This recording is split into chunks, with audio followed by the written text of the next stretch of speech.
Well, now we're recording on your face. So right in the face. We're here. We made it. Welcome back. It's good to see you again, Daniel.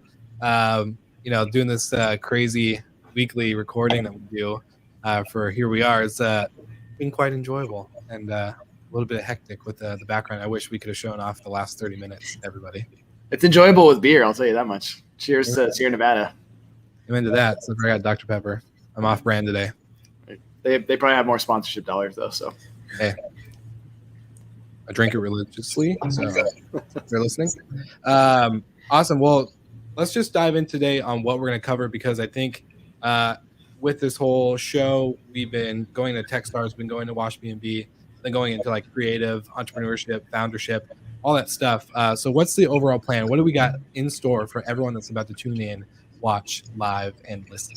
We got friends. We've got founders. We've got founder friends. So as everybody knows, we're here at Techstars Atlanta. I moved from Milwaukee to Atlanta a few weeks ago, and we've kicked off. I think we just finished our 4th week of the program. Is that right? Our 3rd week? No, 4th. So we had 2 weeks of Mentor Madness. So you'll hear us talk about like how crazy that was for all of us. But we wanted to start getting into like the true entrepreneurship stories, the true founding stories for what the show is named after. So obviously we have the Wash B&B story, but we're going to bring in Derek from Nectar, Alakaya from Re-Rent, and then Lindsay from Hello Audio. Yeah, they're all coming in. Look at that. We got friends.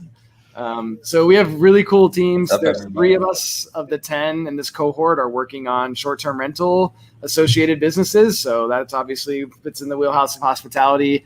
And then Lindsay from Hello Audio, she's actually going to present or be a sponsor of the We Are Here show. We can't wait to start using her product. It's audio focused. You might have guessed that. So maybe Lindsay, we'll start with you. Do you want to introduce yourselves and tell us what you're working on? Yeah. Hi, everybody. I'm so glad to be here. Yeah, I feel a little out of the cool zone. You guys are all talking Airbnb stuff, and I'm like, I have no idea. But what can I talk about? I can talk about audio and podcasting. So I'm the CEO and co-founder of Hello Audio. We basically help creators make, manage, and monetize their audio content. The creator market is huge. By the end of 2021, there's going to be $100 billion worth of a market. And the creators that we focus on at Hello Audio are people who have a business online or are selling products and information online, selling their expertise.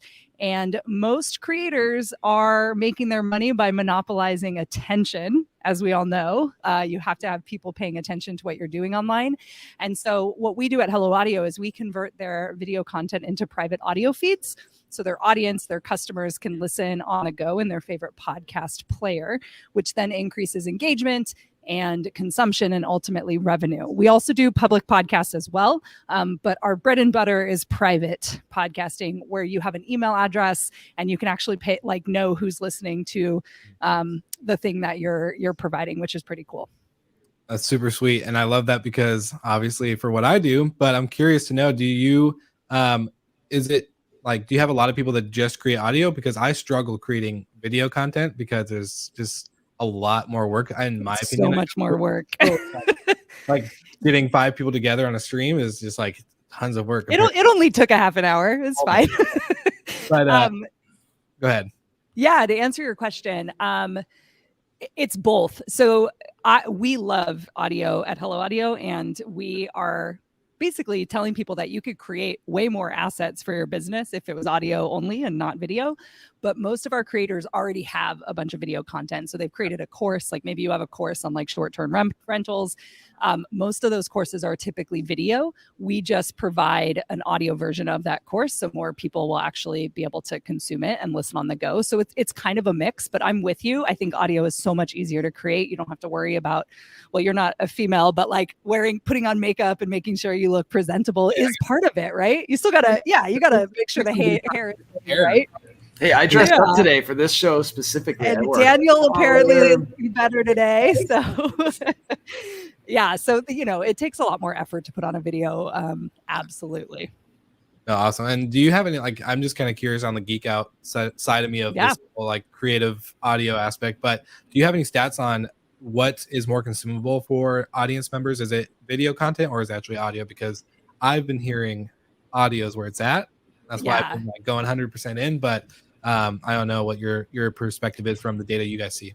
Yeah. So I still love video. I'm not here to say video is dead. Like TikTok is fantastic, right? Like I'm not gonna not watch TikTok videos. Yes. But the TikTok videos, right? They're so entertaining because they're only 15 seconds or 30 seconds. And so there was a study done in 2019 on podcasting, and it's 93% of listeners listen to most or all of an episode. That is insane. If you ask a YouTuber what their like watch time, it's like 50% or less. And that's like on average all across. But like I know some YouTubers, and if they can get past that 2-minute drop off, they're excited and they're beating like most of YouTube. So yeah, I think there's something special about audio. For you have loyal listeners that are tuning in right now, they typically create habits around when they're doing the listening. And that's not the same for video. There's not a lot of habits around video consumption. And so it's kind of like to kill time or you're scrolling. And so I think audio just there's just some more habitual experience happening. Totally. Tying it to a walk, tying it to the drive, the commute, that kind of thing. Exactly. I was going to say, you could do so many more things with it. You can be cooking dinner. You could be cleaning the house. You could be, doing emails, whatever it may be. So I think that gives you like more availability to be exposed to that type of content rather than the video content. Like zoning out, doing other things and not watching the video. You're just listening to the video. So exactly. Cool. I love that. And that, actually our sponsors, had a conversation with one of them and he's like, what is the listen through rate for your show? And I was actually 90+% of our audience actually listens all the way down to the end, like the final outro. I believe it. Yeah. And so they're like, what? How the hell? I'm like, yeah, and our episodes usually go like 50 minutes. So that's a good amount of time to have someone's attention. So I think you're spot on, really spot on. Thanks. Awesome. Well, so glad to have you here. And I want to, I guess, let's see, Daniel, do you want to make Derek or do you want Alakaya? Who's next? Let's go Alakaya next because Derek's got some really like raw founder stories that we want to get him through. Like he hasn't slept all week or probably in 2 weeks. So he's actually sitting right next to me, so I'm gonna just do bad video work and be like, "Hi, Derek." Well, like our kid. But your lighting looks so different. It's like not believable. But we're sharing a mic too. So, Derek, tell us about Nectar. It's really cool. Like, everybody that runs a short-term rental business is going to be excited about what Nectar is hoping to do for you. So, let's hear from Nectar team. Yeah. So, name is Derek Barker. I've been I grew up in the apartment space, so I've owned, built, asset managed, developed 4,500 units of multifamily across the Southeast and in California. My biggest project right now is in LA. I've had a large short-term rental and co-living portfolio as well. Over 100 units, just kind of mostly in my properties. Just because to get fatter income streams. So that's kind of why we got into it. But I started Nectar last year as a marketplace for real estate cash flow, where Airbnb hosts or short-term rental operators can get financing in order to scale. Really, we're here to help short-term rental operators scale. The way we do that is we allow them to sell a percentage of their monthly profit in exchange for cash up front.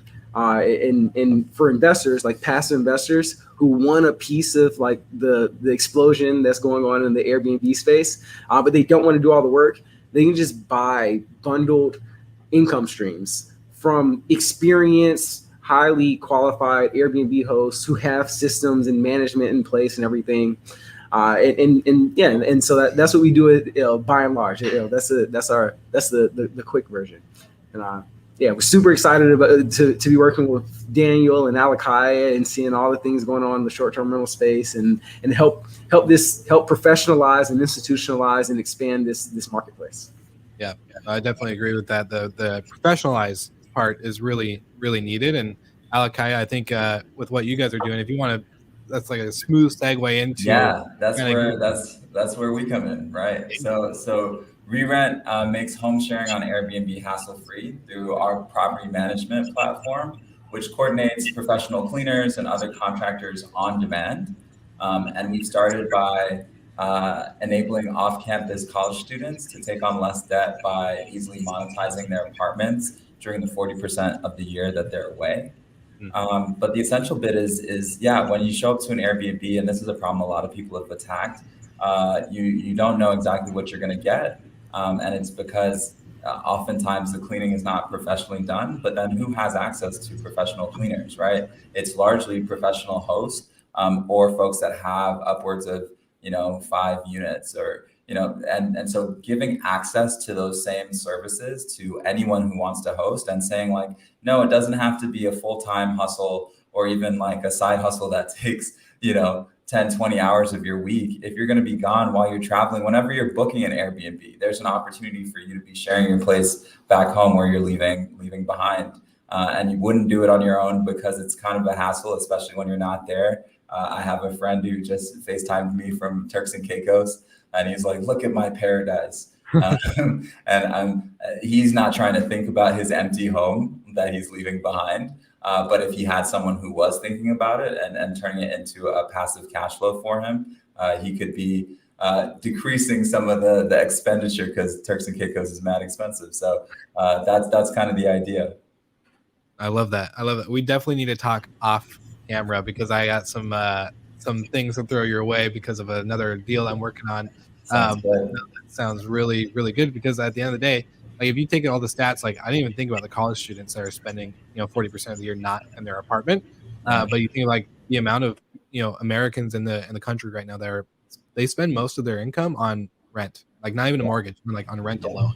So to be able to like turn that into like a positive asset, cash flow, maybe offset just that cost in general is super pristine. I saw a great meme yesterday, and it said, "I'm so happy the bank won't give me a $900 a month mortgage, so I can spend $1,500 a month for the rest of my life on rent." Yeah, exactly. Yeah, so I've seen that meme too. It's bad. It's like makes no sense.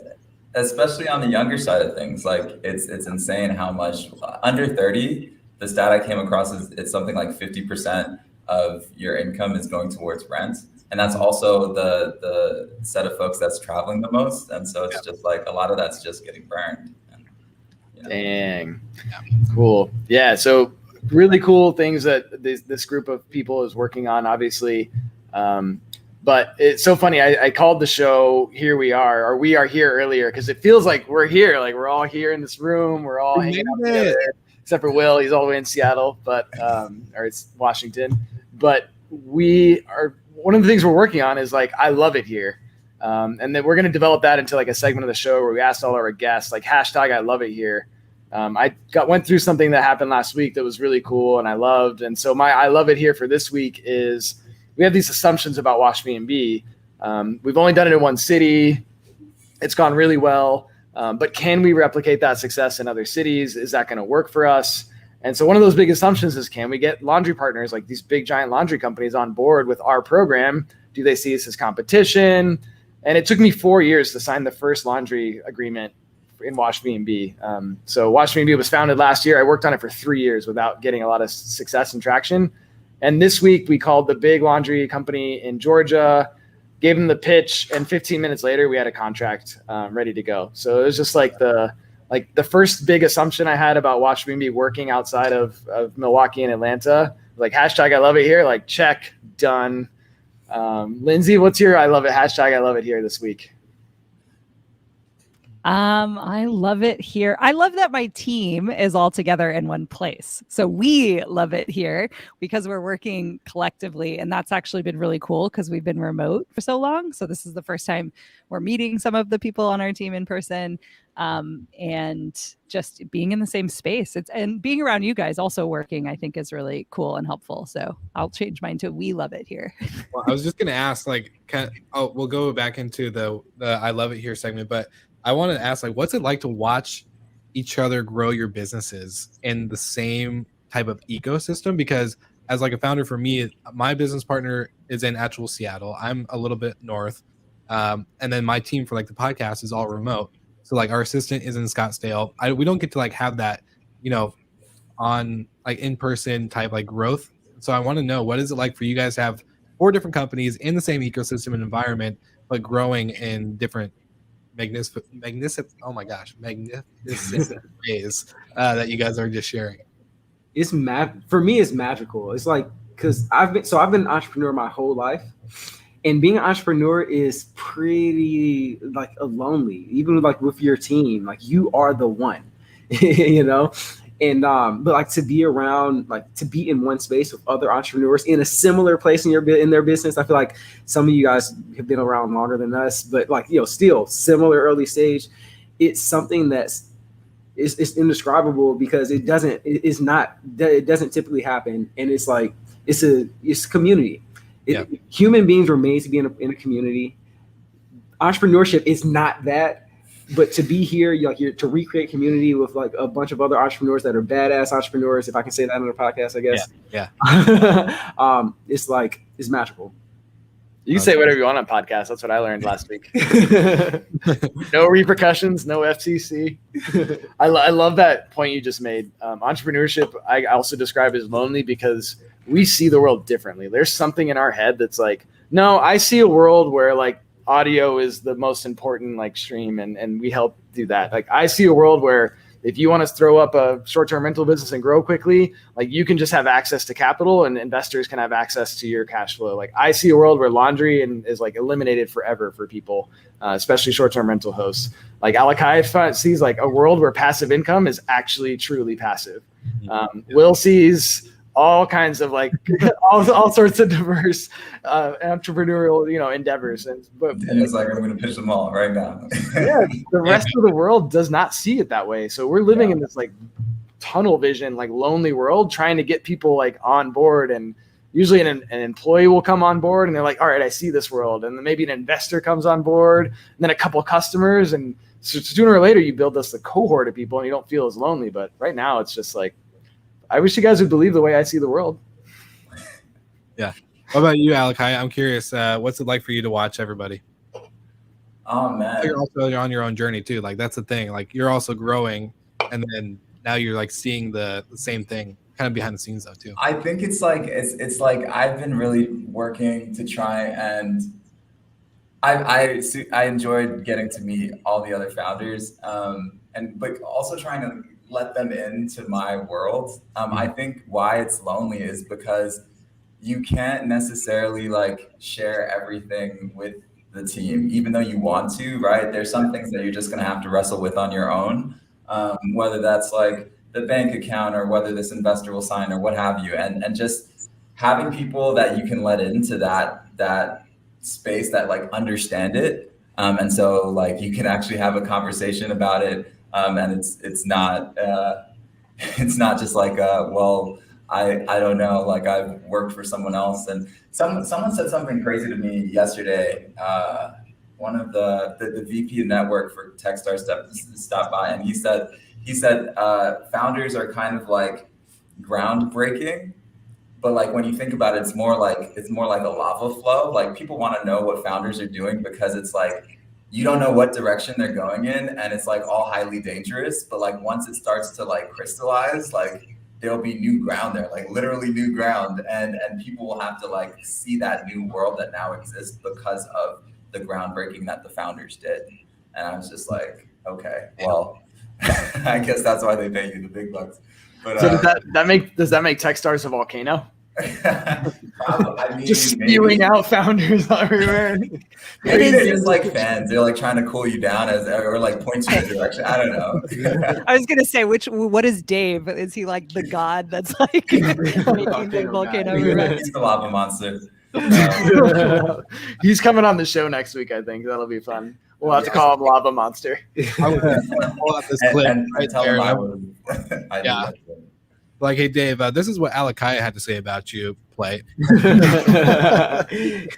Calls you a lava monster. Yeah. Derek, you want to give us your I love it here?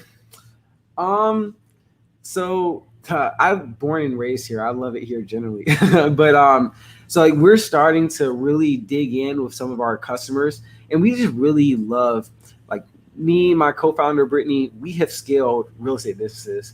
And we just love helping hosts scale, period. We love helping hosts grow, and starting to see that come together, like people coming, being a part of the journey, and we're just helping put things together for them. Whether we're providing financing or not, like helping see somebody like with the vision, like I want to go from 10 to 50.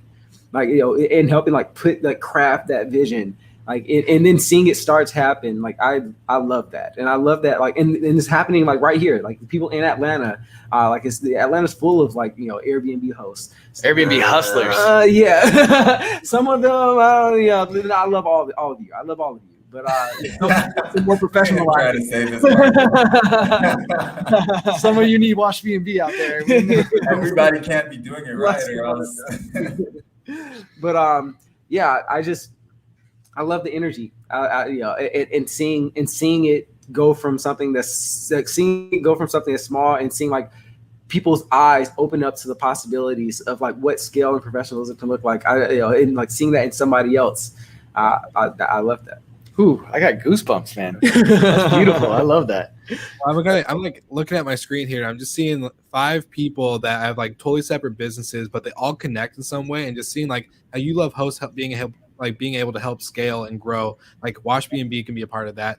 Re-Rent can be a part of that. And then like how Lindsay is connected through Daniel, who introduced us, was like, yo, Will, you're into podcasting and she's got a great service for you. So like you should do it. And it's like, just look at the overall connection. I think it's super beautiful to even see that different industries and different segments all kind of help each other out, and like founders helping founders in the sense of kind of battling it. And from what I've seen, like that loneliness part where like we're, not able to like let each other into our worlds, but we are in some shape or form, which makes it a little bit better. And just watching that happen on screen is like really cool. I'm just like sitting back like, damn, this is super sweet. Like you never really get to have as many opportunities like that. So this is really cool.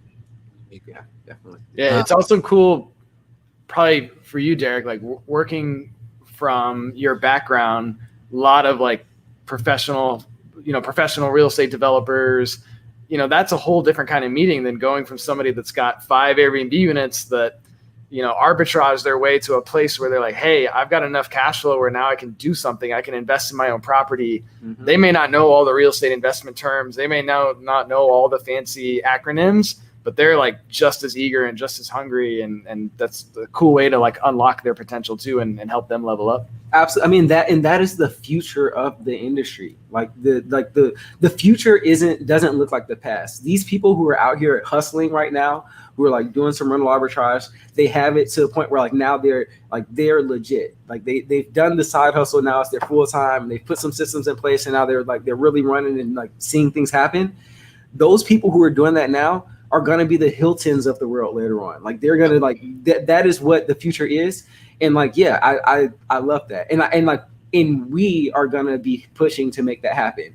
We being Nectar, definitely, but Wash B&B, Re-Rent, our companies are going to be providing the backbone of what is going to be an industry that's going to be just as legit, just as institutional an industry as apartments. Apartments used to be mom and pop, 20 years ago. The apartments was all like, mom and pop owners. Now it's institutionalized.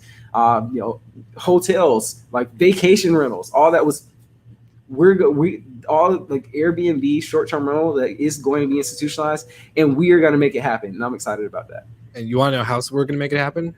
We're going to get all of the hosts to listen to a podcast that is going to be on Hello Audio, and they're going to listen to all the tools and resources that we give them, because that's how we're going to professionalize them. We're going to give it for free content right there. Yeah. And in the same way, like Hello Audio is working in the same, different customer base, but same customer mentality. Like creator, hustler. Yeah. Totally. I see podcasting changing where it's not just like the Joe Rogans and these overproduced shows. It's like anyone. I can make a podcast and send it just to my mom if I wanted to. She's the only one who has the link, but she can listen to my voice, and whatnot. So yeah, it's like democratizing or like making available, podcasting to everybody instead of just people who make these fancy shows. Will's shows are obviously very fancy. We're not NPR over here, but I definitely think anybody can definitely, like, that's how I started my show, was $20 mic off of Amazon. I paid someone $5 on Fiverr to create my intro and outro song that I still use to this day, but I'm kind of going under our audio rebrand right now, so I'm sad to see it go after 4 years. But still, like, it cost me $25 to start a podcast that has created a lifestyle that I'm able to not work a GM hotel job anymore, and I'm able to run invest that income into creating a vacation rental company, where we're taking everything we've ever learned from the show, from all the different guests and all the different tools and resources, and just putting into action. And so, like, to think that $25 was the start of that is. But hold up. Well, I guess we talked a little bit. Like, I don't know. Sorry, I'm kind of a newbie here. Can you tell us a little bit about like what's going on with your portfolio? What are you up to over there? Yeah, well, we have a small vacation rental management company called Recreation Rentals. So we started earlier this year after I exited my previous company, where we managed luxury castles and mansions and all sorts of other stuff. Castles, bro. Castles. And basically, like, from the podcast, like, I've had the podcast for almost 4 years now, and we have sponsors from Hostfully to NoiseAware and all these other companies that really provide like hosts or big time managers that have 0 to 100 units, the tools and resources to really like provide good renting and managing and hosting skills, while also keeping like neighborhoods safe and building community and making sure it's like a hospitality experience rather than here's your air mattress room that you can rent out for $50 a night type deal, how Airbnb kind of started. And really, so being able to interview like founders, that's kind of where we found the podcast going. And then I just did a video today on LinkedIn. It was like, for me, it was such a disservice in my head, not like in a cocky way, but like to not go create a management company to showcase like what this looks like. We talk about these stories and why these trials and triumphs of these founders like are so important to like learn from. Like, I have all of this like at my fingertips, so why not just use what I've learned and build something that others can see, that it doesn't cost like it doesn't take a VC funded company to become a Sonder. Like, you can really build something really cool. And with our brand, it's very experiential focused. Like, we want not our guests to just have a clean professional place to stay, but also to create an environment where moments and memories naturally happen. But then also, if we see something like an anniversary, which we have a guest checking in tonight for their 5th year anniversary. So like, how can I use the local destination and enhance that moment for them while they're on the property and just creating, memories. So yeah, that's a long story short of what we're doing, but that's big passion of that. 26, bro. What a kid, this guy. You're 26? Yeah. Oh, 26. wow.